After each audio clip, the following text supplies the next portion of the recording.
رووسیا و تورکیا و ئێران لەبارەی قەیرانی سووریا کۆبوونەوە و جەختیان لەسەر پاراستنی یەکپارچەی خاکی سووریا و کەمکردنەوەی توندوتیژیەکان کردەوە.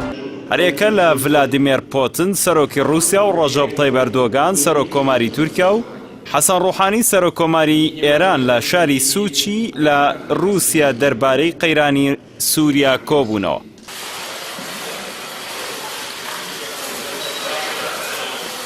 لە کۆنگرێکی ڕۆژنەوانی هاوبەشدا سەرۆکی هەرسێ وڵاتەکە باسییان لە ئەنجامی کۆبوونەوەکانیان کرد.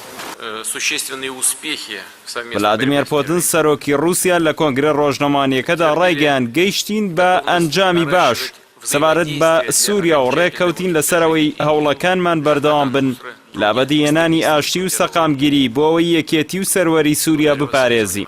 پۆتن وتیشی هەماهەنگی نێوانمان بۆ ئەوەیە بۆ چارەسەرێکی هەمیشەیی بۆ قەیرانی سووریا بدۆزینەوە.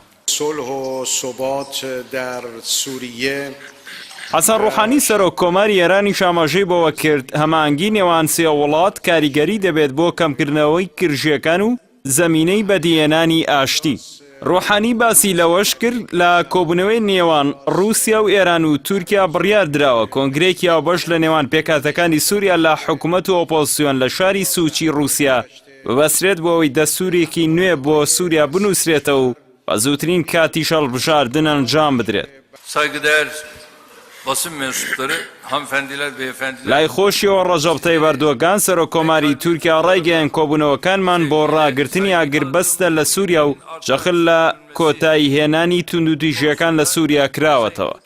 ئەردۆغان وتیشی ڕێککەوتوین لەسەر پاراستنی یەکپارچەی خاکی سووریا و بەرەنگار بوونەوەی تیرۆر. با کەسیش چاوەڕێی ئەوەشمان لێ نەکات لەگەڵ ڕێکخراوێکی تیرۆریسی لەژێر یەک چەتر و پلاتفۆرمێکدا بین. ئەمەش ئاماژەیەکە بۆ پێدا. لەلایەکی دیکەوە بەشێک لەلایەنە ئۆپۆزیسیۆنەکانی سووریا لە سعودیا کۆبوونەوە و داوای لابردنی بەشار ئەسەد دەکەن. لایەنە ئۆپۆزیسیۆنەکان لە ڕاگەندراوێکیاندا ئاماژەیان بەوە کرد بەجێهێشتنی کورسی دەسەڵات سەرەتای گۆڕانکاری سیاسیە لە سووریا.